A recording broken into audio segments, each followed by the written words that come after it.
Good afternoon and aloha, everyone. It is Wednesday, November 12th, 2025, 1:30 on the dot. We are here to convene a joint informational briefing between the House and Senate Committees on Higher Education. I'm pleased to co-host this briefing today with my counterpart, Senator Donna Mercado Kim. So in terms of level setting, today's discussion centers on how the University of Hawaii Athletics Department plans to stay competitive in this new name, image, and likeness, or NIL, era. As we've seen nationally, the rules governing college athletics have changed dramatically in just a few short years. With the House First NCAA settlement taking effect, universities will soon be able to make direct NIL payments to student athletes, bringing both new opportunities and new financial and compliance challenges. For UH, the question is fairly simple. How do we remain competitive and sustainable while maintaining our values as an institution that serves the entire state? I'd like to thank Athletic Director Matt Elliott for being here to walk us through UH Manoa's approach, and also Coach Laura Beeman and Coach Timmy Chang for sharing their perspectives from the field and the locker room, and where these policy changes ultimately play out in real life. So in terms of the briefing today, our intention is to have each of the coaches maybe speak for about 10 minutes each about how this is playing out in your respective teams, and then Athletic Director, if you can kind of connect the dots and say what the approach is for the athletic department as a whole. So with that, Senator Kim, any words? No, I just want to thank them. I had a meeting with Beeman earlier, and she kind of educated me on NIL, and I thought she did an excellent job, and I thought she would be best to start us off, and especially how this impacts our women's sports and NIL as well. So, thank you. Floor is yours. Mahalo for having me here today. As Senator mentioned, we spoke probably a year ago, and what came out of that meeting was that we need to do a better job of educating everyone about what NIL was. And I appreciated the honest conversation about what our responsibility is to our athletes, to the state, to our community. And from a women's basketball perspective, I can tell you that it's already affected us in our recruiting cycles.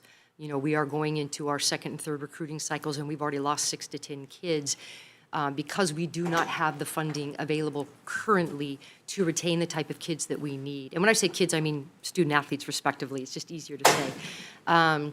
To recruit the kids that we need to come into our university at the Mountain West level, because that is the conference that we will be going into next year. So we've probably lost 6 to 10 kids to not mid-power 4 schools, but actually mid-major schools, our colleagues, because they have been able to offer them money. What I want to say to that is recruitment is a part of this, but the retainment issue, I think, is what's more important for me as a coach, on my side of the ball, if you will, that we are retaining our student athletes, that we are not going to spend all the time in the world on helping these young women develop into amazing people, and then we lose them a year later because someone walks in and says, I'm going to pay you X amount of dollars. We want to keep these kids. We want to put stories and faces in front of our community so people know who these student athletes are. They say, I saw you walk in as a freshman, and now you are leaving as a senior. There is nothing more frustrating than spending the time we spend with these young women, and then they leave. I don't think we have greedy student athletes. I don't. I think we have kids that want to live comfortably. I think we have kids that want to be recognized for the value they bring to our institution. I think we have kids that feel like they are making money for institutions and want to see some of that money come back. I don't think at the mid-major level at the University of Hawaii, I have amazing young women who are saying, just give me money. If I did, I wouldn't recruit them. I want culture kids. We want kids to step in our locker room that want to represent this amazing place, be something bigger than just themselves, and play for something bigger than just themselves. I say that all the time. It has been one of the best honors of my life to coach at this institution, because I have felt from day one I have been bigger than something than myself, and that is how I will coach. I was sharing with Representative Garrett earlier that I spent 1.5 years in the pros. I got out of it because it was transactional. I don't want to be in a transactional business. I want to be in a transformative business. And we can do that and give NIL. If we don't give NIL, we won't have locker rooms to talk about. I'm going to get a drink of water here because my mouth is dry. I'm a little nervous, I'll be honest with you. Easier to coach in 5 seconds left in a game than... No, so Coach, while you're drinking your water, still being a rookie chair, I forgot to introduce the members of the committee that are both here. So if you can just take a quick break. Yep. Thank you. I appreciate that. To my right, members, if you could introduce yourselves, please. Good afternoon. Thank you for being here. I'm Representative Therese Motto. I'm the Vice Chair. Thank you. Aloha, Janae Capella. I represent House District 5. I'm a former Rainbow Warrior dancer, so I appreciate you folks very much. Learn something new. In the Senate? Hashimoto, State Senator Um, from Maui. Okay, please proceed. I don't have to start over, right? Okay. As I was saying, I think it's important that we remain transformative in this landscape of change. We did not create these rules, and that's what makes this even more difficult for us as athletic directors, administrators, and coaches. We wanted kids to keep their amateur status. We want kids to realize that the education piece, that degree, is the most important thing they're going to receive from the University of Hawaii. I don't think that goes across the board in our country. I think a lot of people are chasing dollars. I think coaches are trying to keep jobs. And I do not believe that that is the thread that runs in our athletic department. I believe the thread in this athletic department is about the education. It is about the life skills. And you can do all of those things while continuing to win. We've had our challenges at the university in our department. We're all aware of that. We're moving forward. We have to. And I think with the leadership of President Hinsel, A.D. Elliott, what Coach Chang is doing with football, we are on the right path to continuing to grow young people in the right direction. And we can pay them. We have to pay them. If we don't, we will lose them. And our rosters will not look the same 4 years from now. We will have different kids revolving doors, and in a place like Hawaii that believes in Ohana, believes in community, believes in that, they want to see familiar faces. Will we have student athletes that leave? We will. I hope that is not the case across the board and at high numbers. There is a challenge in your locker room, and I think it is our jobs as coaches to explain what NIL is. It is our jobs to say, you have private conversations now with your families and with your coaches, and you don't go into the locker room and ask kids, hey, how much are you making? I would not walk in this room and say, hey, how much do you guys make? It would be inappropriate. So we can flip NIL on its head a little bit and say, let's use these opportunities to teach our kids some really adult topics, get them some financial literacy, let them understand you are now being thrust into adulthood, maybe too young, but we're gonna help you navigate that. As you navigate that, we're gonna navigate community service. As we navigate that, we're gonna navigate compassion and empathy, because if I'm making money and you're not, let me go buy you dinner. That helps a team be successful. We have had these conversations with our players already, where I've told them, your money conversations are private. They're yours. If you want to know, come talk to me and we'll have a conversation why or why not. If you want, to make more money, unfortunately, it's the same in life. Maybe you have to be better, or maybe you have to go to a different program, which we don't want. But there are some real threads that are trickling through NIL that we can teach our players, and that has to remain in our locker rooms, and I truly believe they will. I think as far as Title IX, and I don't have all the information, I don't know the formula, I believe everybody in the country is struggling with it. We are not in a fair playing field as far as what sports generate the most amount of money. It happens at the professional level. We see that all the time. I do with all of my heart, or I would not be sitting in front of you today. I believe that UH will do it with equity and honesty and transparency. If they did not, I would not be here today, because I will not come in and fight for women and my program knowing that we're going to be short-sighted. What that formula is, I don't know. But I do believe it will be fair, and I will be given the NIL money that is reflective of my colleagues in the Mountain West. I believe that. If not, I will have hard conversations with my administration, because I will continue to fight for women. So I don't want to go over my time. I know we have questions on the backside. Again, I want to thank you for this opportunity. And if there's anything else, obviously I'm here to answer questions. So thank you for your time. Thank you, Coach Beeman. Coach Chang, you want to say a few words as well? Yeah. Thank you guys for having us here today. It does mean a lot being here now, coaching, going on my 4th year, and having bled, green and black, and laying it down for the state. It does mean something different. Coaching my alma mater, in this world of NIL, it has changed the landscape. Our football teams across the country are using a lot of money to pay players, and it makes it difficult. Needless to say, the two things that I would love to focus on is just retainment and recruitment. We had a tough conversation with a lot of community leaders going into last December a year ago on the state of our team. And when there's this thing called the transfer portal is an allowance for your student athletes to get in. It's a window, 6 days, 7 days, 14 days, for them to get into a window where they can choose to go to another school. They can bow out of their scholarship and say, hey, I want to be recruited again by anybody in the country. That will happen on January 2nd to the 16th for the football window. Last year, the dates were a little bit different. There was a 2-week window in December. And when that 2-week window happens, you're kind of on you're trying to hold on to those guys. There's guys that you recruited in high school. Half of our team comes from Hawaii. Half of our team comes from the mainland, and there's a good number of guys that come from different parts of the country or out of country. And you build them from high school, you build them from junior college recruitment, and you start to develop these guys 1 year, 2 year, 3 year, 4 year. But the value of these guys really start to go up as much as they start to play, they start to perform, they start to get better. And in our sport, that dollar amount starts to get really high when you talk about NIL and house settlement money.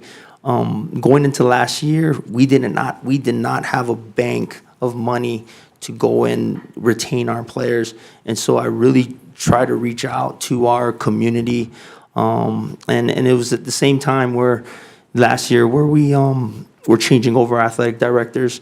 So a lot of our business leaders stepped up to really keep key contributors on our team to want to be here and stay in Hawaii and want to play for the state of Hawaii.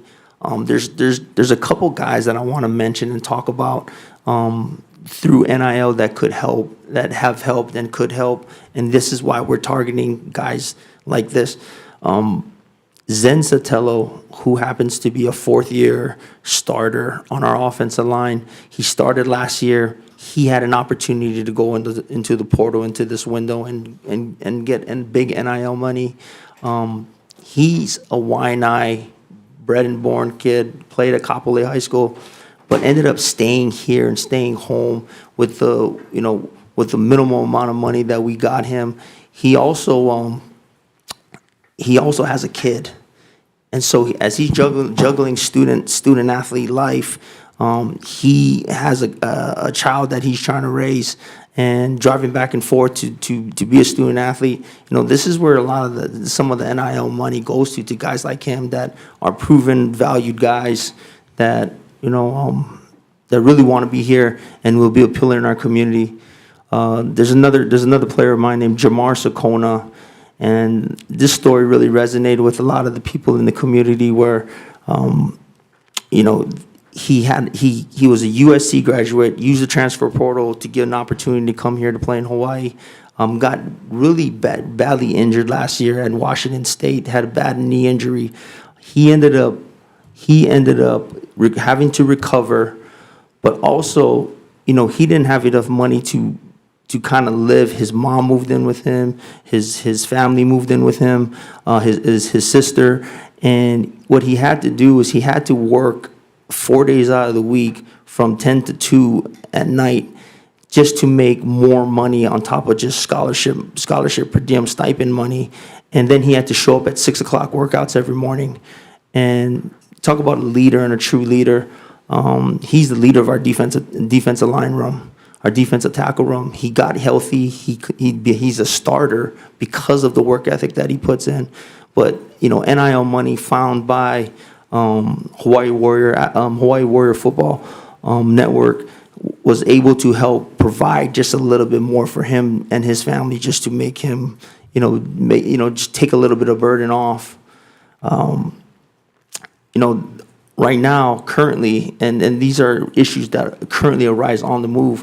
I just got called last night that one of my players, is worth $300,000 on the market right now, and it's just log backdoor talking through agents in the world that we live in. And the guy does not want to leave. He wants to be here. He wants to be part of this culture. Loves the guys that he's playing next to. But that's just the world we kind of live in right now through NIL and some of the issues. So, just retaining our guys, recruiting our guys. It's just part of what we're dealing with to maintain our roster and be at a level where, like Coach Beeman said, we want to compete and live on top of the Mountain West. And so that's just some of the things. But again, thank you guys for taking the time here. And I just wanted to share a couple stories with you guys about some of the things that maybe just enlighten you guys about some of the things that we're dealing with on the home front. Thank you, Coach Chang. Also want to note the presence of Senator Kurt Favela. Thank you for joining us today. Okay, are you all queued up with your PowerPoint there, AD? I believe so. Yep, looks good. Aloha, good afternoon. Chair Kim, Chair Garrett, and members of the committees, thank you so much for the opportunity to be here today. It really is an incredible opportunity for us to be able to speak about college athletics here in the state of Hawaii and especially at UH Manoa.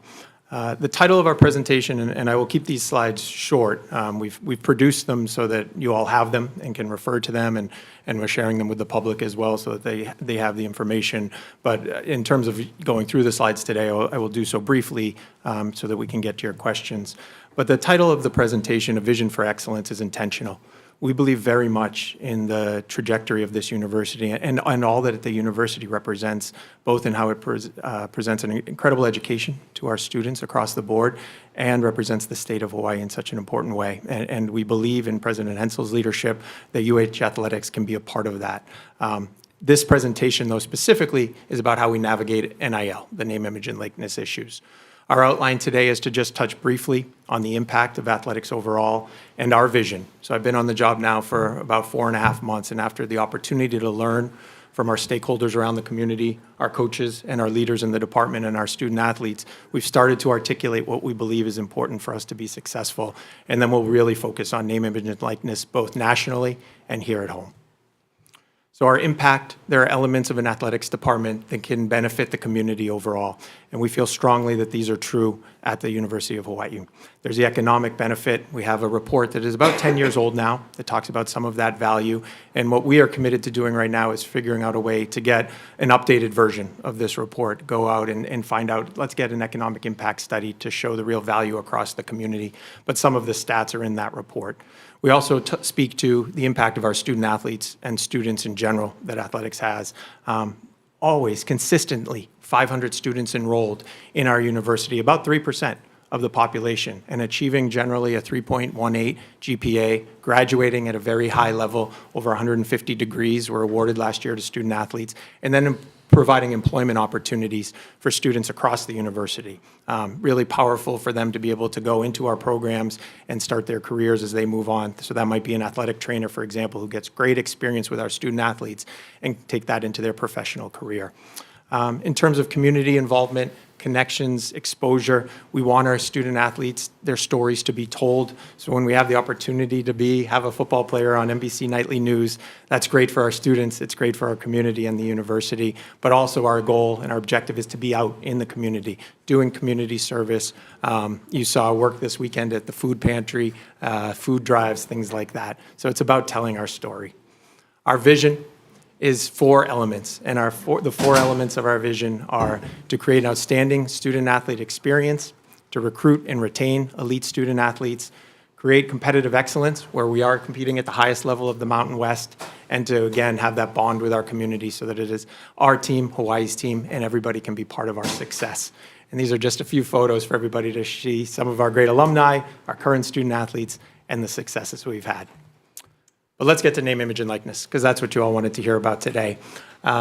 This is really just some highlights of the chronology of what has taken place in college sports to get us to this point that we're at today. And we've seen college sports operating for over 100 years with a couple key components. One is that the participants have to be student athletes, and second, that they have to be amateurs, that they weren't allowed to make money from their experiences. The most important thing for us to take away from today, I think, is that they are still student athletes. UH, as Coach Beeman and Coach Chang said, is 100% committed to the fact that our student athletes, whether they get NIL money or not, will still be here performing academically and earning their degrees. And we've shown a track record of doing that, and that won't change. The fact that they're able to now share in some of the revenue, the overall revenue that athletic departments bring in, that is something that we are going to embrace so that we can be successful in this new landscape. The bottom line is things have changed through litigation, through legislation, through a number of different things that have happened over the course of the last 5 or 6 years. We're now in a place where name, image, and likeness is a possible opportunity for student athletes to be able to earn this income while they are competing. And really, this next slide shows kind of the 2 phases of this. From 2019 to 2025, we were subject to a lack of regulation. Name, image, and likeness allowed student athletes to work with collectives or to go out to third parties who weren't connected to the institution and get funding, individual funding. This is from the point that California passed their first state law. About 30 other states passed laws since then. And some of these state laws are very positive, and we think that there is value in that. For example, if there's a state law that says, we don't want to see an NIL deal that, is involved with alcohol or with marijuana or something like that. Some states have done that. Or to say that we would like to see regulation of the agents who work with student athletes. States have done that to protect student athletes. We think that is really positive in steps like that.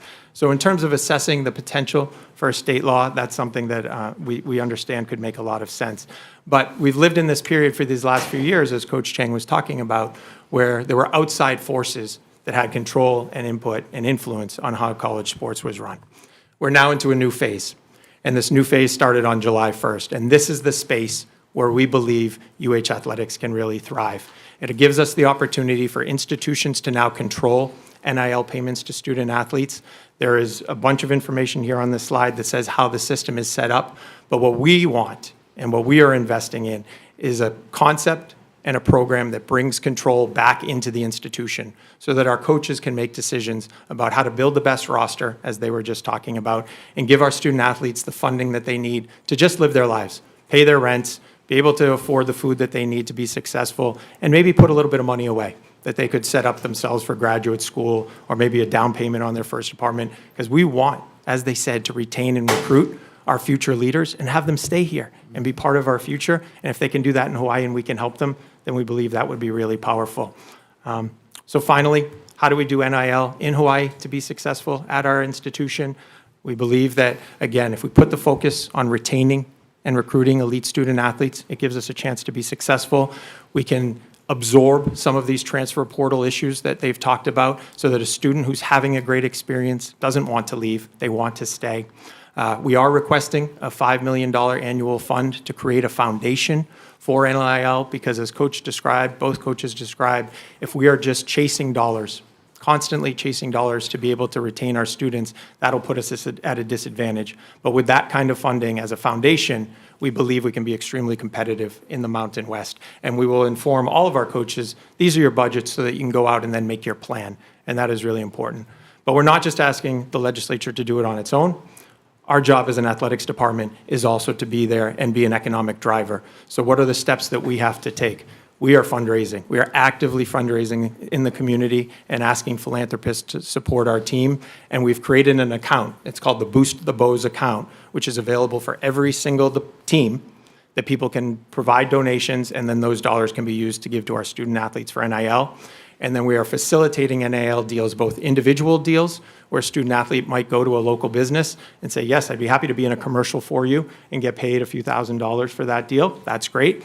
And then also through our corporate sponsorship program, all of the folks that buy in basically to advertising, signage, video boards, commercials, et cetera, with UH, those corporate sponsors can do deals with our student athletes as well. And then finally, licensing deals allows them to sell hats or shirts with their names. So it's our responsibility as well for us as a department to execute and give ourselves the best chance to be successful. And if we do all those things, then at the level we're at in the Mountain West, we believe NIL can be a successful program and support our coaches and our student athletes. Thank you very much. And of course, happy to take your questions. Thank you, AD. I also want to introduce Representative Trish LaChica, who has just joined us as well, member of the Higher Ed Committee. So with that, members, we'll transition into Q&A. So Senator Kim, honor is yours. Okay, why don't I start? I'm a little confused listening to what you folks are saying about compensating athletes or compensating people to help pay their bills, to help take care of their family, help pay their rent, and maybe put even some money in savings. And maybe I'm wrong on this, and I should be corrected, but if I read from the House settlement, my understanding that this is name, image, and likeness, and that the compensation should be based on whether their use of their name, their image, and their likeness, not necessarily whether they have bills or whether they have stuff like that. And if I read this correctly, it also states that reporting will be conducted through NIL Go. The College Sports Commission will determine whether reported NIL payments from boosters collectives are at fair market value, and any NIL payments that fail to satisfy the conditions of valid business purpose and fair market value must be adjusted or considered arbitration. So which is it? Is it just money to pay team members that you think need a helping hand? Or is it based on name, image, and likeness? Yeah, so there's actually, it's both. The answer is both to your question. It's a very good question because there are so many different ways where NIL money can get to student athletes. So the money that the institution provides, where we have direct relationships with the school, that's within our discretion. And we can build whatever combination of dollars for the student athletes on those teams as our coaches see fit. That does not have to be submitted to the NIL, the NCAA NIL system. That's just all has to stay within the $20 million cap. But then if it's an outside deal, so if it's a student athlete making a deal with a corporate sponsor, that does have to be submitted to the NCAA, and then they have to say yes or no, does that meet market value? So really we have two different processes in which the dollars are being distributed. And for us as an institution, yes, it's based on the NIL value that they provide to the school, but really at the end of the day, it's what is it going to take for that student to be happy and successful here at our school, and that's what we're trying to address. So the monies that come from the institution and monies that will probably come from the state taxpayers, can that be challenged? Can another member on the team say, well, you know, I think that I have more presence, I think that I should be getting more money, and can that be challenged in the court? No, as of right now, there's no challenge of that kind. This is really to the discretion of the institution and the coaches to put together the best possible roster. So I think, I mean, maybe I could defer to the coaches here to talk about how they make those decisions so that they can be successful as a program overall. I don't know, Coach, want to take that? You know, the interesting thing for me is they try to put a value on a certain position, let's say. And I think that the value is going to come back to what your roster requires. So let's say I have 15 young women on my program and I have a starting center and she gets hurt late in the season. I know I'm not going to have her that following year. I can go into that transfer portal, find a center, find out, you know, a mid-major level center in the Mountain West. What is that young lady going to come to UH for? And that's how I'm going to look at assessing this is the NIL money I would give her. So from year to year, it can fluctuate, and it really depends on what your roster requires. I think that answers the question. Yeah, I'm sure that does, but. What they use the money for is up to that player. It's less about what they need it for and more the value that is required to get them to your roster. Because having read, and not in full detail, but the settlement and the judge said, at the end of the day, some of these issues are going to be litigated and that these student athletes have the ability to go to court on it. And I'm not sure, they don't explain which areas, but I can imagine that, you know, the fact that this has been taken to the courts by student athletes, that these are just things that are going to start to boil over. And if we don't have a clear policy that is fair and equitable, then I think we will be in trouble. I mean, whether or not it allows it or not, but you know, you can go to court and sue for anything, right? So that's just a concern. That's true. Okay, thank you, Senator. For the athletic director, and members, if you can just say who your question is directed to. So for the athletic director, you mentioned you're going to come in for a request for $5 million annually for the NIL fund. How did you come up with that number, and how does that compare to our competitors within the Mountain West Conference? Yeah, thank you for the question. There's a lot of different factors here. As you saw, the cap is $20 million, so that would be the maximum that we could provide institutionally to our student athletes. And that was derived from a formula that was essentially 22% of revenues at the highest Power 4 level schools. And those revenues were ticket sales, media rights, et cetera. So when you looked at our number in terms of where would that 22% be, it's not exactly $5 million. I think our football income is depressed because we don't have a stadium if you compare us to the rest of the Mountain West schools. But the 22% puts us in that ballpark. The other piece of it was taking the information from our coaches, so talking to Coach Beeman, talking to Coach Chang, volleyball, baseball, et cetera, and trying to understand from them what are they seeing in the market that they need to make them competitive. The challenge right now is this is year one of this process. So on July 1st was the first time any schools could write checks directly to student athletes. So there's not a lot of data out there yet that we can say this is what this school is doing or this is what that school is doing. Most of it is anecdotal at this point. So I do hear occasionally from another coach or another athletics director where they're at. I do genuinely believe that $5 million as a baseline for us allows us to be competitive and pursue our objectives of winning Mountain West championships. Again, we will also do work on our side. I don't want this to come across as that's it. We have a lot of work to do on our side to fundraise and work on corporate sponsorships as well. Okay, and can you speak to some of your fundraising goals within the private sector? If we're giving $5 million, are you hoping for like a dollar-to-dollar match out in the community, or how are you envisioning this playing out? Yeah.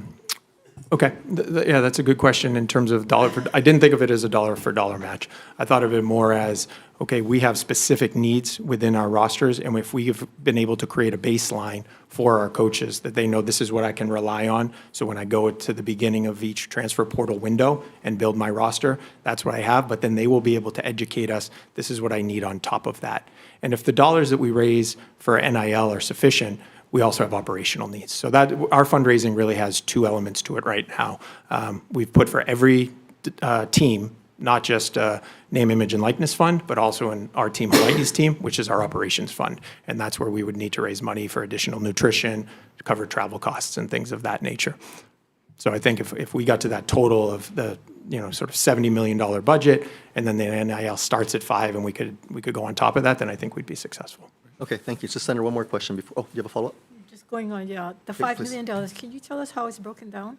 I know 2.5 for football. How is the other 2.5 being broken down? Yeah, so that is we don't have the exact breakdown yet. We don't have the money. So right now, we're just basing it on the dollars that come in.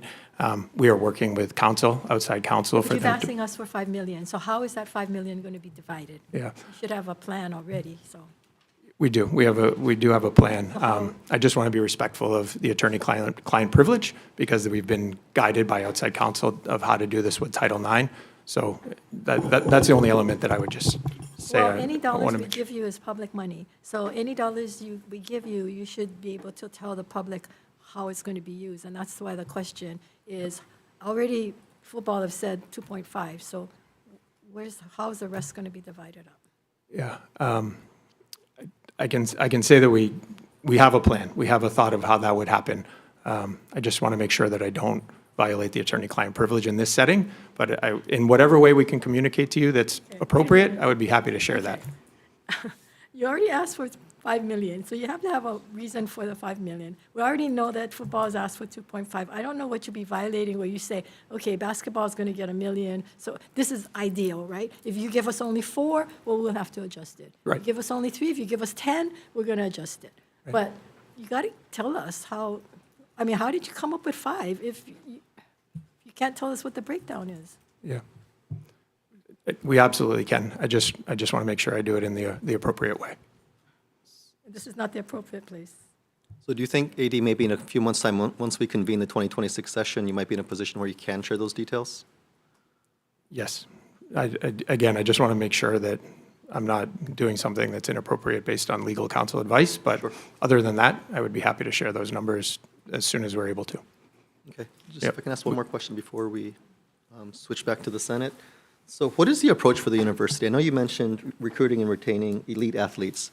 But is the university committed to making sure every one of the 500 student athletes gets some kind of a deal? I mean, who's the onus on? Do they come to you folks and they say, I'm interested in this, or is it really market-driven where these potential businesses out there target certain, the elite, the starting quarterback, for example? How is this going to work in real life?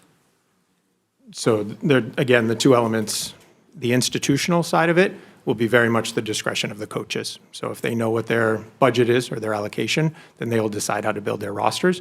That will not go to every student. So all 500 students will not receive NIL. I don't think that's the likely outcome. In terms of outside entities, so it's a corporation or a local sponsor, that really more is how they are motivated, and they may be looking for a specific sport that they want to sponsor. It might be an athlete that has X number of followers on social media. That might be the motivation. So that piece of it we really can't control. And the NCAA actually says that we should not be driving the external partners in terms of two specific athletes. It's more their choice and their opportunity to meet with the students, find the right fits and the right matches. Okay, thank you. Senator, back to your side. Yeah. So I guess going back to the cap then, so the 20 million cap is essentially just for institutional. So the external stuff, we don't even count then. So that's like that's where it gets really interesting, right? Because the external stuff is kind of uncontrolled and you can't compete with that, right? So I guess in the Mountain West, what are we looking at? If it's a $20 million cap, what are other schools institutionally trying to give to, the NIL? Do we know that right now, or? We don't know yet. Again, because it's all shifted. It was all external. Prior to July, everything was collectives and third parties providing these dollars, and there was no great way to track that. But we don't know intel. People are, I'm sure, going to their legislatures as well, having these same info briefings. We don't know what others are doing. Again, we have a lot of it anecdotally. I can't point to any study or anything. Anecdotally, what is it? Are they up to the cap, or we're midway in the Mountain there, West? or? Are you asking in the Mountain West? Yeah, our competitors. No, I don't think in the Mountain West schools are at the cap. The cap is really, that's the Power Four conferences. So the SEC, the Big Ten, the Big 12, and the ACC. Those are the schools that are talking about the cap. Other schools are not saying it. The reality is that other programs kind of have this mindset that it's a competitive issue of we don't want to talk about our exact NIL dollars because then it allows other schools to recruit against us. Oh, they're not spending as much as we are, and things like that. So for most programs, they're trying to keep their numbers kind of internal if they can. So I guess from the NCAA perspective, are they essentially telling you stay out of the business of the external deals? Or does the university still can play a helping hand in that? We can facilitate. It used to be stay out. That's how it started. So once the rules changed in 2019, we weren't allowed to be involved at all. Then it's evolved over the last 6 years where schools were allowed to have a more proactive approach. And now we could, facilitate connections, if you will, but we really shouldn't be telling this entity how much to pay this student. That, again, has to really be market-driven.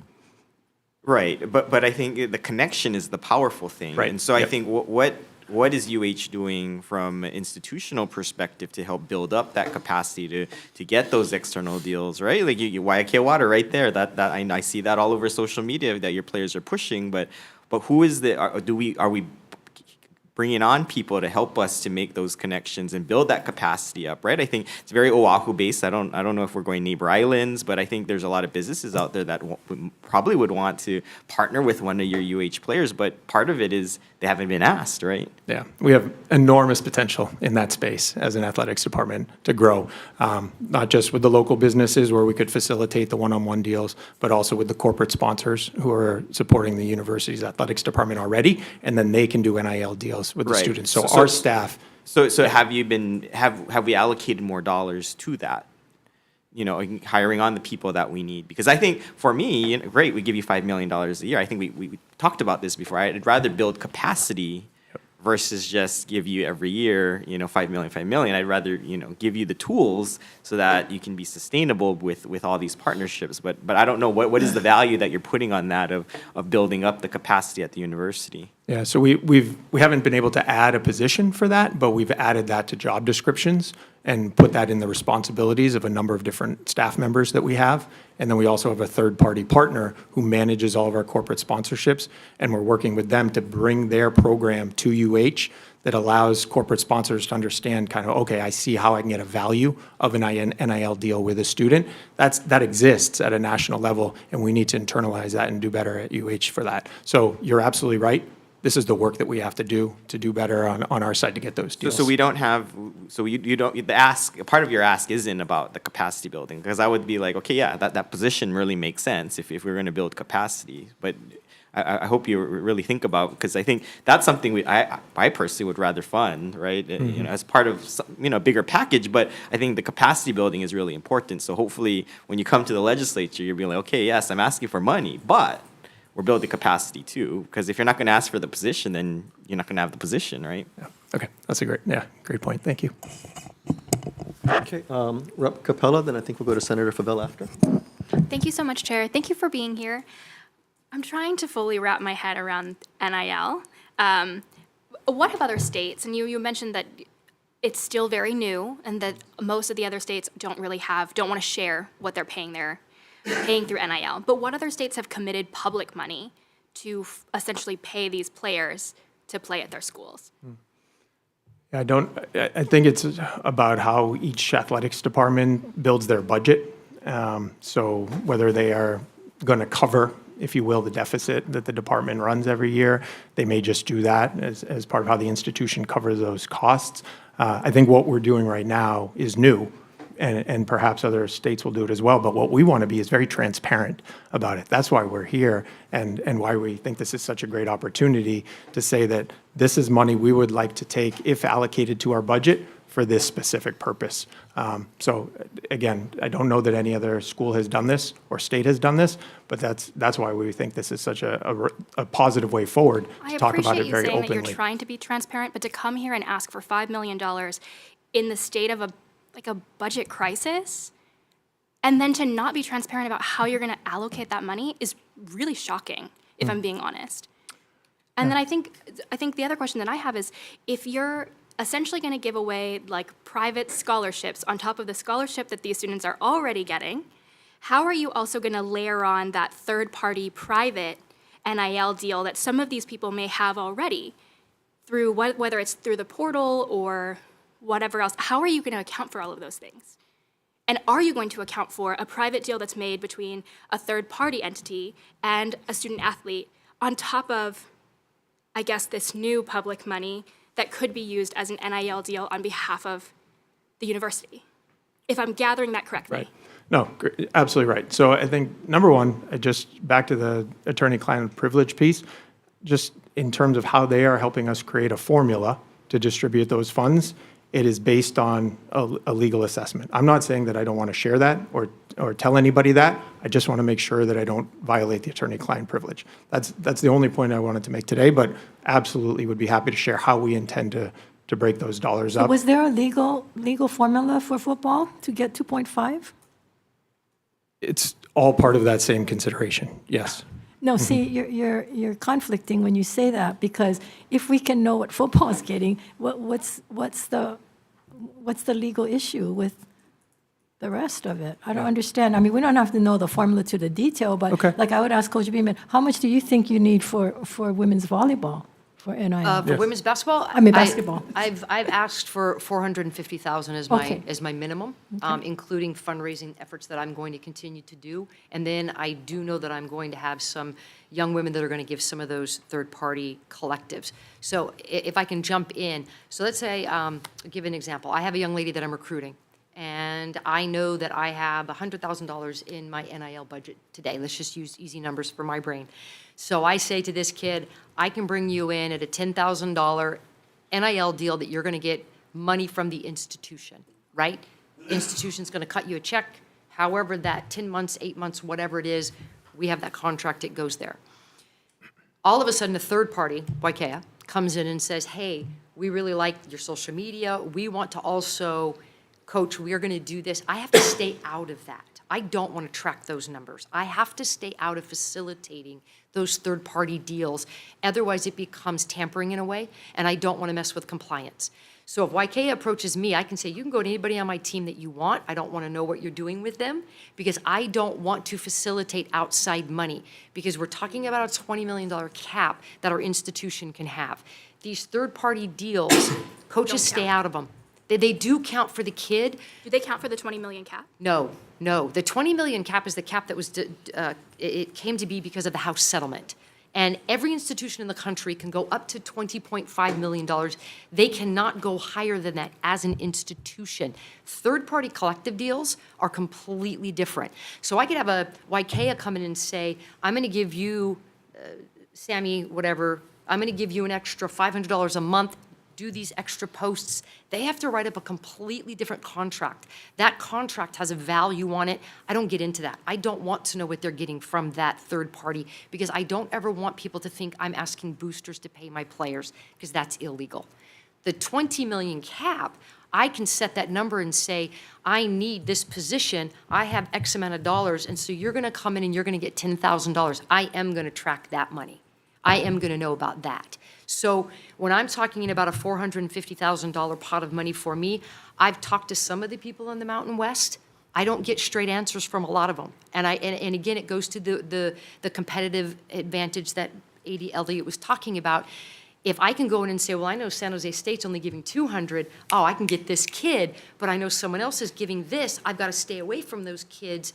We're not going to publicly state the amount of money we have in our NIL because it puts us at a disadvantage. So that's part of why allocating money out publicly becomes a little bit treacherous for us. And I'm saying $450,000 because I'm going to say it because I want this to be transparent. I want you guys to understand. But that's the issue when you ask for public monies. That monies, they can easily go to the budget and see, oh, legislature gave the sports at University of Hawaii $5 million. How they broken up might not be in that budget, but they're going to know that. Now, in a lot of cases, my understanding, having been this across the country, a lot of the schools do not get state monies. Hawaii is one of the few, and even President Hensel will say that we give more state monies than a lot of colleges and universities, and that goes true for athletics because they have big boosters, they've got big alumni, they've got a lot of money that they generate for their institution through that means that does not have to be transparent. Yeah, I don't have the professional athletes that, maybe someone else will, or across the board, to your point, Senator, that we don't have that same pot of money that's kind of unending. And when you hear the money that's going on across the country in these Power Fours, they've already reached that $20 million cap. And now the third-party collective money is just mind-boggling. We're not going to get there. We're a mid-major. We just need enough to fund so that we can be competitive within our conference. And whether that $5 million is going to go up, down, that I don't know, as far as formulas or whatever, but I know if each of us coaches are asking for what we really truly believe we need to be competitive, not dominant. If I wanted to dominate, I would say I want $800,000 as a women's basketball coach in the Mountain West. Then I can go buy a roster that's going to win every single year. I just want to be competitive and funded so that I can bring in the athletes, and then as coaches, we have to do our jobs. We have to develop these young women. I think, okay, when we're talking about these third-party collectives, what is the university doing to protect some of these students? I recognize now you're not taking any money. I think there have been universities that have taken portions of some of the NIL money that has been given through third parties. I recognize you're not going to do that. But what are you doing to protect these students from bad deals that might hurt them in the long run and thus hurt the university? So the deals themselves do have to be disclosed to us. So there's a process where we can still review the deal. And again, now that it has to go through the NIL Go system where it gets approved, whether or not it's on market value. So there's really two checks there to make sure that the student there's not something happening inappropriate. And then one of the things you mentioned is this, you can essentially buy a roster. I think a concern for me is that if we're spending Hawaii public money, so Hawaii taxpayer money to essentially buy a roster, could that mean that we're now going to be spending Hawaii taxpayer money to get these students from the continent to come and play here on Hawaii teams to make us more competitive? That's not something that I want to fund. I do not want taxpayer money from Hawaii Island, where I represent, going to people that aren't even from here. at all. Not even from a neighbor island, but not even from the state. That's a concern for me. May I be completely honest? I have to recruit worldwide. Hawaii is not a basketball state. I offer the best talent every single year. Those kids are leaving here to go to the continent because they're getting more money than I can give them. I've lost 3 kids in the last 2 years to different schools because I could not pay them to stay. So kids are leaving here because we can't pay them. And I have to recruit across the continent because we are not a basketball state. I don't have 15 young women that are Division I level. I just don't. I wish I did. Oh my gosh, it helps everything about attendance, community, all of those things. I have already offered 27s and 28s, meaning that's when they graduate, hoping they will stay here to represent their state. But if someone pays them from the continent, guess what they're going to do? So I don't want to go build a roster from around the world. I want to keep the best local kids here, absolutely. But we're going to have to find the mix and the balance. Football's different. This is a football state. It's a volleyball state more than it's a basketball state. So Timmy does have that opportunity to keep more of these guys here. But guys are leaving here all the time to go play on the continent for the money that they're getting paid. So it's a double-edged sword. Or the exposure. Well, Konawaina is in my district, which I know is one of the big basketball schools. Konawaina is great. And I recruited the Molina girls, and they went to Washington State because they wanted a better So opportunity. if you would have had a fund like this here, could you have kept specifically local talent? 100%. What is there a potential legal challenge if we are only using this money to fund local talent to stay here in Hawaii, as opposed to being able to use it for, say, anyone you recruit from the continent, right, or globally? I don't know. It's a good question. We can look into that. Thank you, sorry, Chair. Thank you, Rep. Capella. Senator Favela, and then Rep. Amato afterward. Thank you. Sorry, I just kind of, 2.5 million going to football. She's saying 400,000. You're saying it's a legal situation why you cannot do the breakdown, but then you're okay to ask for $5 million of taxpayers' money. See, we have to sell this to the taxpayers. You guys don't. So now you're talking about legalities, then the legalities that you're just going to get 2.5 because he's telling us 400,000. To me, we're doing this thing right now. This is the entitled generation. We're going to keep you because we're going to pay for you. This is college, not professional. But because we like be successful and we want winners, we're going to pay to be a winner. Give everybody one trophy. Give everybody one check. So when is that going to stop? So now, the last player on a team that don't maybe have as much talent, they're not going to get so much, but they're there, working every day, working hard, blood, sweat, and tears.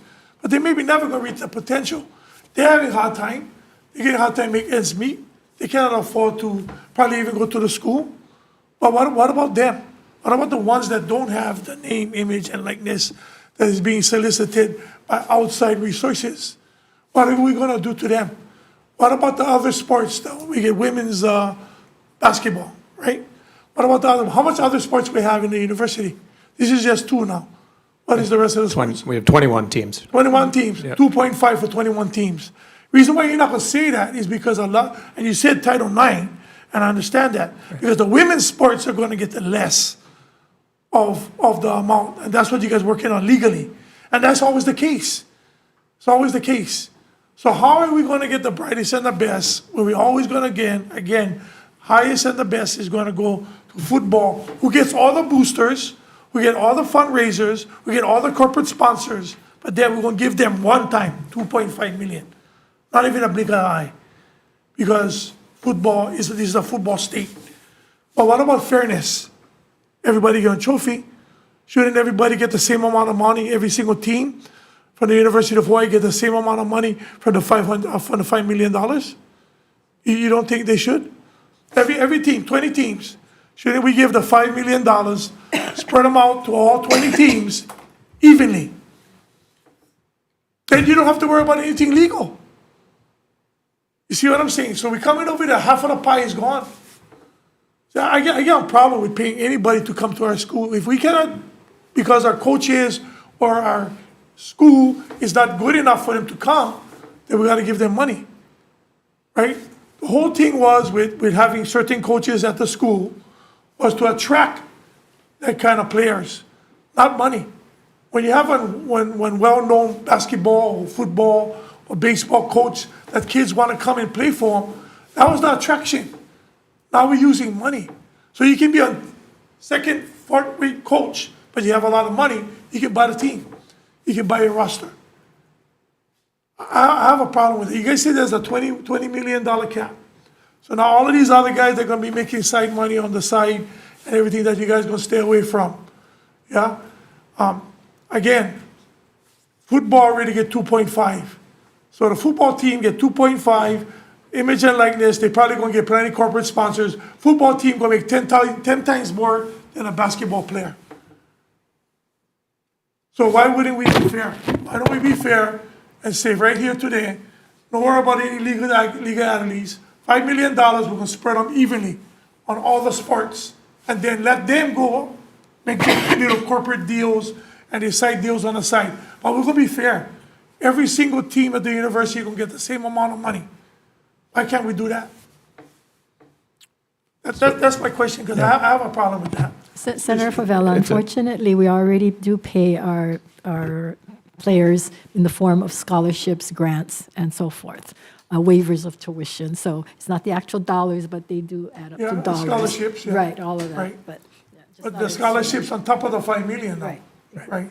So to your point, the scholarships are compliant with Title IX, and that is an equal balance to be consistent that those scholarships are shared across men's sports and women's sports.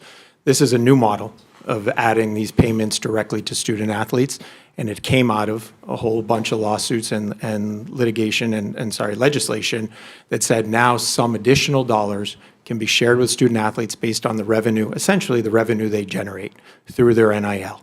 And that's why the dollars are now not being, these additional dollars are not being spread evenly across all teams, because it's supposed to match with the players who came to the courts, the football players and the basketball players, and came to the courts and said, we've been generating these dollars all of these years, television deals, all of the money that's coming in based on football and basketball. That was essentially the lawsuit. And as a result, the settlement and the structure the courts put together was, okay, you should be able to share in that revenue. So the sports that are generating the revenue are disproportionately getting the proceeds from the lawsuits, and that's how they built the model going forward. And again, this is just, we're only 4 months into it, as I've said, but the idea is to avoid future lawsuits where students would again come and say, I didn't receive anything, even though I was on a team that generated additional revenue for the institution. This is a way that you can share the money. And that's why I've said that we are referring and working with outside counsel to make sure we distribute the money in a way that is compliant with Title IX and the spirit of these lawsuits. And then the only other thing I would say in response is, it goes back to the beginning of this conversation, is that we believe college athletics has a tremendous impact on all of the students who participate. So if you're one of any of the 500 that are participating in college sports right now at the University of Hawaii, you are getting an excellent education. You are getting a tremendous opportunity to pursue your dreams and participate in your sport. You're being taught by outstanding coaches, and we do have outstanding coaches, and you're getting to live out your dreams. You're getting to play at the Division I level in Hawaii, in this special place, surrounded by an incredible community, and a chance to compete for conference championships, and in some sports, national championships. So for most of those student athletes, they are getting an extraordinary experience, and they want to be here. They want to be here. The dollars are not the issue. What we're talking about is in some sports now, the landscape has changed. And we want to surround that incredible experience of being a student athlete at the University of Hawaii, all the wonderful things that happen when you're here, with dollars, additional dollars that are based on this revenue share model, so that they can then move forward. Oh, just a quick, so all the things you just said now, Yeah. right? The selling points of these athletes coming over here, right? But then now we're gonna give them money. You just want to hype up the whole thing about having coaches and great education and the whole reason why they're coming here with scholarships and everything. But then now, to be competitive, we got to divide up $5 million. So that's the issue that I have. Because again, we was very successful before. Very successful. We won titles and we won national titles. Very successful in what we had. So now I don't know why the formula changed because of this so-called lawsuit, right? But then you're asking the taxpayers to give you guys 5 million to compensate those players that thinking that, hey, I should get this. Hey, I make the best water. I'm a good water boy. I want to make sure I get a compensation because I'm on TV. I'm great on social media for Gatorade. So now I want some money too now. Because I'm on social media, I get about 3 million followers watching me fill up the water jug. Okay. So I'm going to turn it over to Representative That's just a Amato. scenario. Thank you, Senator. I'm going to turn it over to Representative Amato in just a second, but I certainly respect my colleagues and their desire to protect taxpayer dollars. That's something, a responsibility I take seriously. But I think from my standpoint, what's different now is we live in a different competitive landscape. And I think we have to decide as a community, do we want UH to remain competitive or not? And if the answer is yes, then I think we're going to have to step up as a state to give this university the resources that they need. How we go about it, of course, we need to be committed to transparency as part of that. But let's say, AD, like say, the 5 million doesn't come through. What is going to be the impact on the program? Because my concern is that we're going to be talking about, we're not going to be able to recruit the best and the brightest, as Senator Favela said. And it's going to be kind of this death spiral where fans are going to lose interest because the teams aren't going to be competitive. And then before you know it, they're going to be talking about possibly moving down to Division II or just, disbanding the athletics department altogether. So if just, like, how do you respond? Like, if you don't get the 5 million, what do you see as the impact on the program going forward? If we don't have the dollars to support NIL, then it'll be harder for us to retain our student athletes. The long-term consequences are that we know conference realignment is a constant challenge, right? Even though we're in the Mountain West today, whether that's in 4 years or 6 years, whatever it is, there's going to be a reshuffling. And that's why we've identified as part of our vision the belief that we have to be the best program, the premier program in the Mountain West. Because whatever happens going forward, we want to be at the front of the line. We want people to recognize how valuable our media rights deal is, how valuable our programs are in our student-athlete success. And if that happens, then that allows us to continue to compete at this level and represent the state in such a positive way. If it doesn't happen, then we risk, whatever's the down consequences of realignment or, as you're saying, student-athletes just won't be here and our teams will lose at a much more frequent level. So if you don't get the money, you're going to lie down and roll over? Absolutely not, Okay, no. so that's what we're asking. What are you going to do? Well, and that's how we ended the presentation, is saying that it is on our part, and that's what they've been doing. We've been out there every day raising money. Right? Exactly. To do that this year, because this year we have no money. It's just what we can generate on our own. The foundation and all the fundraising have raised money, right, for the program? That's what we are How doing much to money keep did up they month to raise month. this past year for the program? For football? We've committed about $1.5 million right now. Now, all of that is not raised, but we've committed about $1.5 million at this point for NIL Yeah, but how for much- this year. How much money did the foundation bring in and your corporate sponsors bring in for the football program last year? Last year, I don't know that number off the top of my head. I can find out. It's quite a bit, right? Because the state only give you so much. I think at the last meeting we had, it was like 40 million they raised? Isn't some of that, though, for operational expenses? Right. Yeah, sure. I think some of that's, and I don't have privy to the budget, that's way above my pay scale, I just have mine. But I think a lot of that stuff goes towards operational expenses for the department, like our travel, recruiting, salaries, all the fringe, all of those different Right. things. I understand, but I just want to know Yeah. what that number was raised, right? Yeah. Because the community has in fact raised money in excess of $5 million for the whole program. Right now, whether we can step it up, and that's part of the recruitment when we recruited for the AD position, who can come in and bring in corporate money because we know that we have a limited amount of budget. Right. I'm sorry. I didn't mean No, no, to no, interrupt. not at all. Thank you, Representative Amato, for your patience. Your question, please? No problem. Thank you, Chair. So I have a few questions, if you don't mind. First of all, quickly, if you've committed $1.5 million so far to this, is all of that going to football? Because you stated that you want $2.5 million for football. So the money that you have committed thus far, is that all going to be directed towards the football program? It is not, no. It's across multiple sports, yeah. But again, we're trying to raise money to pay the students as the year's going on. So we're actively fundraising right now, yep. Understood. And you also mentioned teaching the student athletes financial literacy. This is quite important. What are those requirements for the students? Requirements, I think do we, Yeah. I don't think there's specific requirements Yeah, right I now, don't think right? there's That's- requirements. I mean, this is, they're receiving money from the institution. I think it's our obligation to sit them down and say, hey, this sounds like a lot of money, it's not, or this is a lot of money. So have you talked to a financial planner? You know, give them some financial advice without getting ourselves in any kind of trouble. Obviously, I know through our student affairs program downstairs, they have done some financial literacy classes as well. A lot of this comes down to, this is just such a different landscape with these kids. So is this taxable income to the students then? From, yeah, we're not tax attorneys, but from what we understand, yes. Yeah. Okay, so will they be guided in how to set money aside to pay taxes? I mean, I know a lot of college students that they get money and they get really happy, they stick it in the bank, they spend it all, Yeah. and then it's tax time and they're like, oh no. That's What why do we I need do? financial literacy in high school. Yes. Yeah.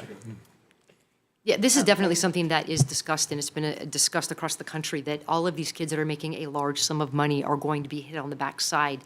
And yes, I would hope, I know that downstairs when they're filling out paperwork, there is a conversation about you need to fill out this form.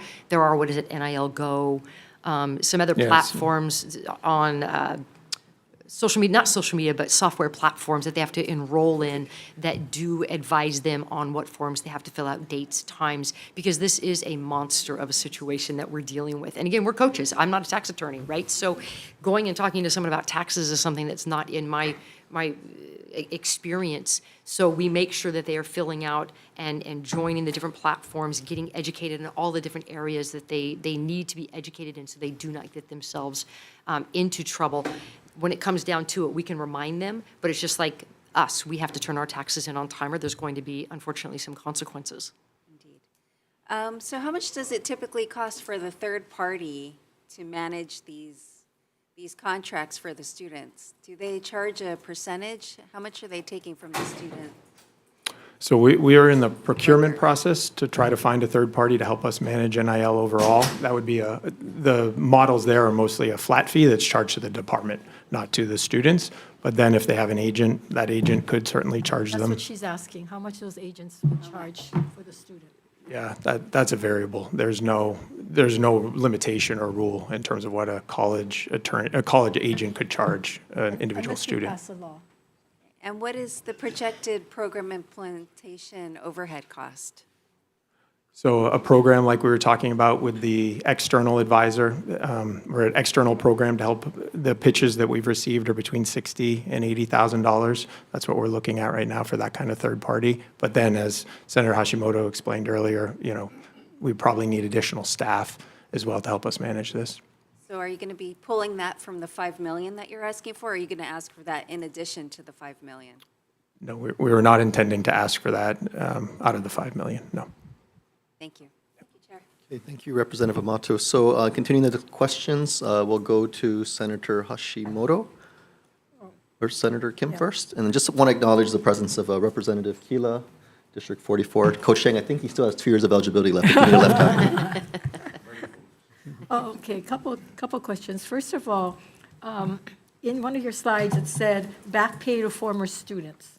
So who determines the back pay, and is that included in the 5 million? It's not included in the 5 million. It's being taken out of our distribution from the conference. So it's NCA is basically going to settling that litigation, goes back about 10 years and to student athletes who played in the past, and then those dollars will just not be distributed to us from the conference. So we've already budgeted for that in the budget that we've set for this year, that we will So not. What's that budget? I think the average expectation is it's about $400,000 a year that we will not receive from the NCA that we would normally have received. So these former student athletes will come in and ask, what if it's more? What if they ask for more? This is the settlement. This same lawsuit that we're talking about, the House settlement, the back pay is part of that. So the plaintiffs' attorneys have agreed, and for all the class members who opt into the settlement, that's how they would get their money. Yeah, but the student themselves didn't opt in, right? So they could go to court, the families could go to court. You could. Yes, I think you could have students who choose not to opt into the settlement. That's Right. possible, yeah. And then where would that money come from? From your budget? Yeah, I mean, then you'd be starting this litigation all over again. I mean, this has been going on for years and years with this class action, so I think that's, No, certainly I it could move understand, through but the if courts. Local families may not be aware of this, and so they're going to find out, hey, Junior, you played 4 years over there, UH, and weren't you the leading scorer? You should get some money. Yeah, And then you tell them, oh, yeah, 200,000, and go, no, I think my son should get 500,000. And then they end up getting Attorney Green or some attorney to come and fight for them, right? I mean, come on. yeah. I think I know personally, because I was part of the process at a different institution, the NCA spent a lot of time over the previous years identifying every single person who could be a member of that class, collecting contact information so that they could reach out to them. So we have a list. Yeah, I know that was part of the process. I certainly So could. what's the list? I mean, how many kids on the list do we know?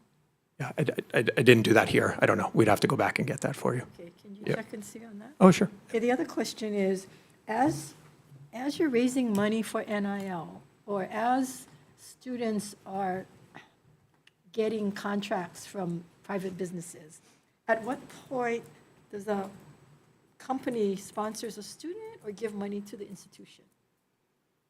How does that work? Directly to the student. So the corporate No, I entity. know it goes directly, but Yeah. it's in competition. So now they said, oh, we were going to give this to UH, we were going to give 10 million, but now we're going to get your quarterback, and we think he's doing a great job, so we're going to give him 5 million. And so, sorry, UH, we're only going to give you 5, or we're not going to have enough money left over to give to the school. Yeah, that is one of the challenges now in managing college athletics, is some of the dollars that would have been given to a school directly are now being used for NIL purposes. Yep, you're absolutely right. So is this individual that you folks are contemplating hiring would be managing that, or is this the foundation that is going out and competing with companies to instead of giving it to the student, to give it to the institution? No, we're trying to do it all together as one team effort. So we have foundation staff members trying to raise money from philanthropic purposes. We work with a multimedia rights partner, which is Learfield, and they work directly with our corporate sponsors. And then again, we have a marketplace where individual students and companies can meet up. Our goal is to say all of these things help us. All of these things help us retain our student athletes and market that and promote it. That's what we're developing right now, is sort of that communication to make sure that our entire community understands the different ways. So there are different roles within our department or within our vendors that work with us, but all of this together hopefully puts us in a position to retain our students. Yeah, but, okay, the other part, though, is that as you're recruiting money for your programs overall, right, for your operational program. Yep. Then you have another pot of monies that you're recruiting for NIL. Right. And then you have another pot where they do directly with the students. So now you go to Bank of Hawaii and say, okay, can we get so much for NIL, and can we get so much for the operational? I mean, who's going to decide as to how that money is going to be divided? Because you're coming to us for 5 million, but if we say we're only going to give you $1 million. So now when you go out, you're going to be recruiting and asking for funding for the additional 4 million plus for the operational. How is that going to work? Yes. So the idea is that we present to our corporate entities and our sponsors all of the options, like a menu, if you will. These are the different ways that you could support. So if a bank comes to us and says, I'd really love to support Wahine volleyball, and we'd like to put $100,000 into their NIL account, but then I'd also like to give $200,000 just for operations for the whole department. We are showing them all the different ways they can support us and how that will then enhance our partnership. So it's our job to present all of those to them, and then ultimately it's their choice of what's best for them as an entity. But the reality is, and having been in marketing and sales, is that they don't normally come to you. You go to them, and you don't give them a smorgasbord. You tell them, you know what, we need this amount for this. Right, that's what we're doing. Instead of giving them options, you want them to fund the most important thing that you need. And right now, you need operational funds, and then you're going to need NIL. So I'm just kind of trying to figure out how are you going to prioritize which one becomes the ask. Yeah. Because if you give them 10 different choices, that doesn't work well. Yeah, no, you're absolutely right. These are nuanced conversations where we get to know our partner. We have good conversations with them to see what their objectives are, and then we try to align, because I think for anybody, whether it's a corporate entity, a philanthropist, somebody who wants to support a program. They want to know what's the vision, what is the impact of their dollars, and how can they be a part of that? That's what we're trying to show them, and then be But accountable you have for it. some leverage over leading them to where you want to go, Right, absolutely. right? I agree with mean, that. You're going to lead them. 100%, yes. I know I'm asked that question quite often. Hey, coach, we want to give money to your program. Do you want it in your Boost the Bows, or do you want it in our Team Hawaii's right. team? And that's very challenging because I need more in both. And so, and I'm just being honest, I Right, need no, more in that's both right. so that I can, again, my operational budget is also on the same level playing field with the Mountain West. And I look at my NIL, and it's kind of the cart of the horse, right? If I win, do I get more money from my operational budget because we get units or we get money for going to the tournament? That's going to require me to have players. Or do I need an operational budget so I can do things differently? And so it is very nuanced, and it keeps me awake at night to try to figure out what I'm doing with this money and how we're going to juggle, because we do need to be funded in both of those areas. And I honestly, for me, I'm looking at my roster daily, and I'm like, this kid's going to be really good. I don't want to lose her. I need to start boosting up this account now, or I'm going to lose this player. And I'll try to figure out how to trim the fat. Not that there is any in my operational budgets. I don't know if that helps, but it's That does both. help. It's Right. both. And I think the university has to trim a lot of their budgets to get rid of some of the fat. Okay, Representative Keela, then Senator Hashimoto. Thank you. AD, I know there was discussion about ticket sales and then potentially a mechanism that could allow somebody to further with their purchase of a ticket if they wanted to potentially send money to the NIL program. Is that still on the intent or discussion of UH Athletics? Yeah, I don't think we've paired those two things directly. I think we've been saying since day one that there are so many different ways to support our program, and ultimately the dollars that are generated by ticket sales will do one of those two things, go into our operations account or go into our NIL account. But I'll look at that. That's something we could check into in terms of whether or not, as the ticket sale is being made, do we also solicit the NIL funding? Yeah, totally understand And that then option. maybe if it's too early, then if you were to solicit then the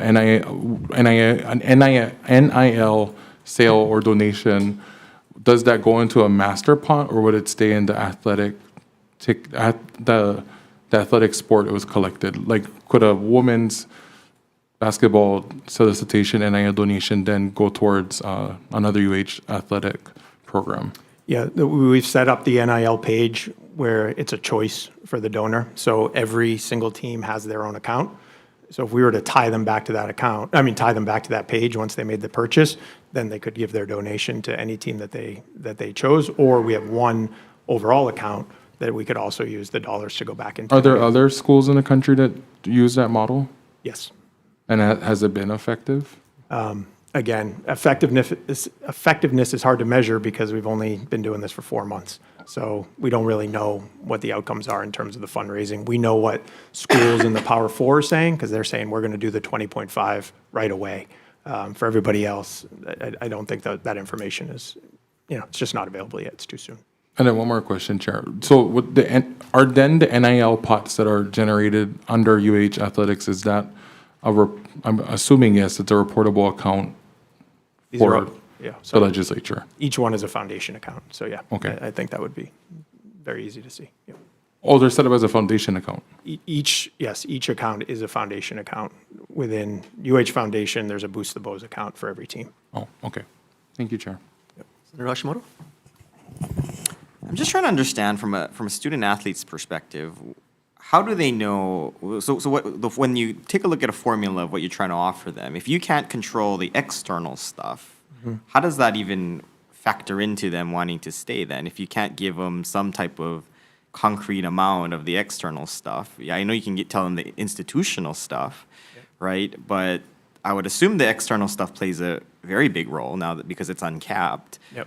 But it sounds like the coach can't coordinate. I would assume someone in athletics can coordinate. But at some point they got to know, okay, I know I can get this much in external stuff, so maybe there's an incentive to stay. I'm just trying to understand how that all works. Yeah, I think you're right. In an ideal world, it's all happening at the same time. We are presenting what the institution is able to offer, and the corporate sponsors are there at the same time saying, if you stay, if you're going to be on the roster again for the next year, here's a deal that we're ready to sign with you. So we've got to get that timing right as transfer portal windows are about to open. You know, we're going to a timing right now where the football season is going to be over in a few short weeks, and these important decisions are going to have to be made. So we need to be communicating with our corporate sponsors that this is the time where we really need you all in a collective way to step up and help our student athletes. So you're right, that's a very complicated puzzle, but we need to try to coordinate it to happen simultaneously. But I assume so the coach is not going to be in that conversation, but someone at the university. Again, we can work is, right? directly with Learfield, and then there could be third parties as well who don't want to do a corporate sponsor, who want to do it directly. Like those deals have to be reported to us. We may not know about them at the outset, so there could be some activity that we don't know about up front. And that's fine, but I guess so I guess if you take that step further, so what is the coach involved in? I think so. Is the coach expectation to be, you know, you go out and get the corporate sponsors versus the one-off deals? Because I think, you know, I went to an event and I was talking to the golf coach and I was just curious because we were just sitting there. I was like, so what's your role in fundraising? He said, I got to do everything. And I was like, everything? So that's kind of crazy, right? And I would assume that's for every other coach. And of course, they're there to coach golf, football, you know, basketball. The fundraising is not their thing, but I guess institutionally, like what is the delineation? So if you have a really good coach who can fundraise, are they going to be, you know, really successful versus you just have a really good coach that can coach, not so good at fundraising? I guess what is the athletics department's plan? Yeah, I think that's why we're making this ask, because we would love for our coaches to focus on student athlete development, coach the players, allow them to get what they need academically and grow as student athletes, not worry as much as what's happening off the field or off the court in terms of raising revenue for their department. They've had to do it. That's been the reality. These two coaches and many others in our department have had to sponsor a dinner, go out to a golf tournament, do all the things, have the lunches, all the things to bring revenue in. I'm not saying they're going to stop that, but if we have some sort of foundation, some funds that we can say, at least as a baseline, we're in a good place to maintain this roster, that puts less of that external burden on them, because we'd love for them to spend as much time as possible with the student athletes. That's our goal. No, I totally get it. And I think the power of the coach is very, very real. I think, you know, if Timmy makes a call, of course, it's going to be hard to say no. But I think what is the goal, though? Like, you know, we're going to give 5. What is the athletic, what is the ballpark we can expect of increasing in the fundraising, right? I talk a lot about capacity, and I think now is the time we need the capacity, but are we looking at half? Are we looking, you know, what are we looking, just $1.5 million? I don't know. You got to give us the numbers so at least we know. Give the 5, we will expect to get something out of that that's more than what we did before, right? Because Right. we know the times are extremely, you know, different these days. Yeah, that might be the right number. It might be half of that on top. Yeah, that's very realistic. I don't know that for sure. Right. But that's the goal. Yes. That's aspiration. Sure. Oh, I would love that. Yeah. Okay. Aspirationally, I would love that. Thank you. Absolutely. Okay, Coach Chang, I know you've been very patient there sitting for the last hour. Just a couple of questions. Want to make sure you have a chance to provide your perspective as well. Sure. So in terms of your approach, I mean, I give you all the credit in the world. You know, I think in many ways you're kind of dealing with one arm tied behind your back, and that fact that, you know, a lot of schools that are Power 4, they have world-class facilities like University of Oregon. That just is a draw itself. But I think, you know, what you're doing with establishing a winning program, that's probably the strongest recruiting tool. But can you explain to us, like, and not giving away trade secrets or anything like that, but if, like, say your alma mater is St. Louis, you have like a 4-star or 5-star recruit, knowing that they're going to potentially get, you know, a 7-figure deal, do you even talk story with them, or you just figure, you know what, chances are slim, I'm going to focus like maybe on the 2 or 3-star and try to build a competitive team around that? Yeah, 100%. I think our approach to recruiting is we start with the guys that want to be here and represent the state, whether they're from here, born and raised. The way we start our recruiting process is always trying to give as much. You know, we try to look at talent as who can help us win in the Mountain West, and that's what we start with, and that's where scholarships are given to or awarded to the local players first.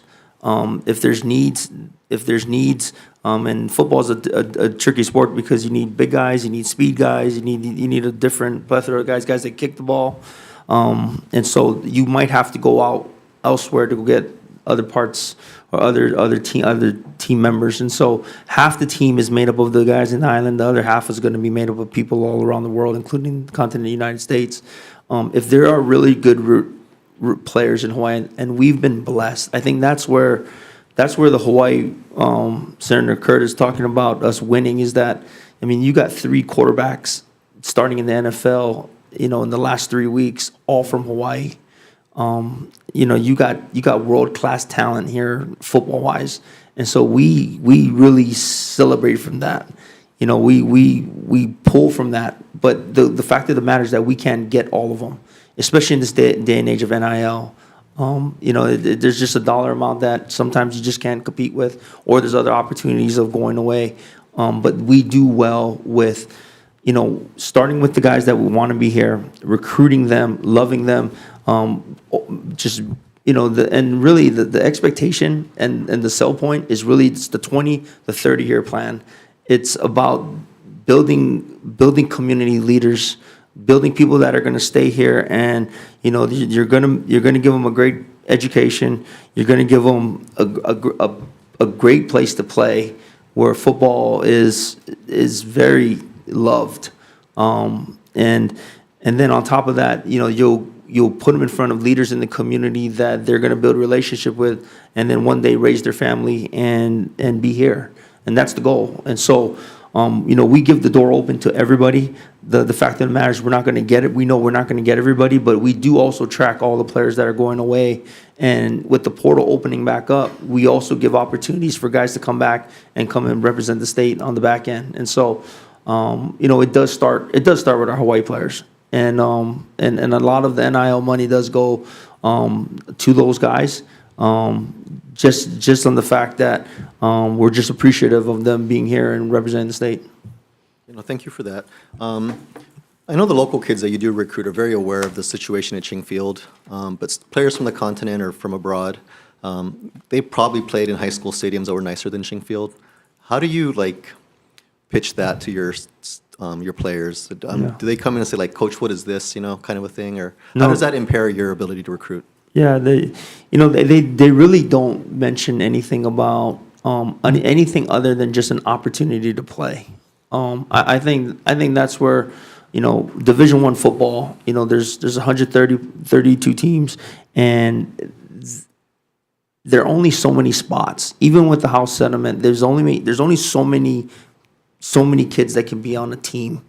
And so that's the opportunity that we sell. And so even though you look at Clarence T.C. Chang field, we practice on it, we play on it. We might be the only school in the country that only has one field to practice on. But I think we just don't make excuses. Just like everybody else here, all the people that love Hawaii football, all the people that grew up here, all the people that follow us, and then are appreciative, is that we just don't make excuses. Just like how our people here in Hawaii don't make excuses, and we just go out there and we play what we have and we go. But the thing is that college athletics has changed, and we are trying to change with it, and that's the fact of the matter, and stay competitive. But our Hawaii players, families, they continue to be the ones that provide for our football team in our state. Okay, thank you, Coach. Just have one question for the AD, then we'll give it back to Senator Kim, and maybe we'll try to wrap up this hearing at that point. It was noted that the Mountain West Commissioner made a statement about the expectation is that the university will get a new stadium, or its continued membership in the Mountain West is contingent on UH having a new stadium to play in. What would be the impact, hypothetically speaking, if that stadium didn't come through on the university? I think the consequences could be whether or not we retain membership in the Mountain West Conference. I think that's pretty straightforward. Mm-hmm. Okay, and then what would be just playing that scenario out, then where would that leave you? Again, no one's, wishing for the new stadium to fail or anything, but just in terms of any contingency planning on the university's part, are you guys thinking about that just in case it doesn't come through? Sure, yeah. I mean, certainly in the period that I've been here, the focus and the emphasis has been on the project in Halava to be able to build a stadium in that site, and working closely with the Stadium Authority, Stanford Carr, and understanding that plan and supporting it, because it's the plan on the table right now. If that's not going to be the plan, then obviously we do need to have contingencies and look at what else is possible. But that's where we're putting our energy right now to support that project. Okay, understood. Senator Kim? Yeah, let me just comment, when NCAA said that we needed to have a stadium that sat 15,000 people, and then they changed it, and now there no longer is a requirement. So things change. So I don't know the fact that requirements of a certain kind of stadium might be in the picture a year or two from now. And, you know, the issue about not being able to recruit people because we don't have a good stadium, I think the media has hyped that up more than is actually happening, right, Coach? Yes. And I've said over and over again, we've had Aloha Stadium for 50-somewhat years, and we didn't get a winning season or championships all the time. What do we have, 3 championships in the whole 50 years? I mean, so the stadium itself, I don't necessarily believe is why people come here, right? So for all the reasons that you brought, but I just thought I'd say that because I know the media always writes that up.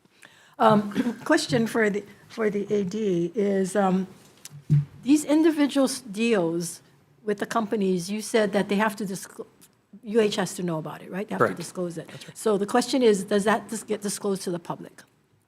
No, they have decided from the standpoint of a student-athlete privacy, right, that they do not have to disclose their personal deals publicly. Okay. That's my understanding. What about the disclosure of how state funding is being allocated to NIL students? I would assume that is fine to Okay, so disclose. you folks will disclose that. I absolutely would. I have no problem doing that. I just want to make sure we do it the right way. Yeah. Right, okay, we just want to make sure exactly Yep. what gets disclosed, because we talk about transparency and so forth. Right. Members want to know what's going to be transparent. As far as going back to the Title IX requirements,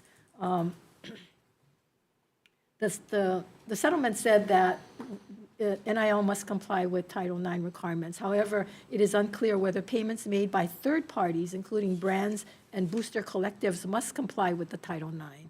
And that Judge Wilkins issued opinion, she wrote that student athletes may continue to sue for damages over potential Title IX violations. So is that something that the university and the state should be concerned about? So we're moving away from the collectives piece. So I don't think that's going to be an issue for us. That's, again, more for the schools that are over the $20 million cap. And we've met with most of those third parties and feel comfortable that they support the institutional plan. We've not seen any litigation from a Title IX standpoint for Yet. corporate, right, yet, from a corporate sponsorship standpoint.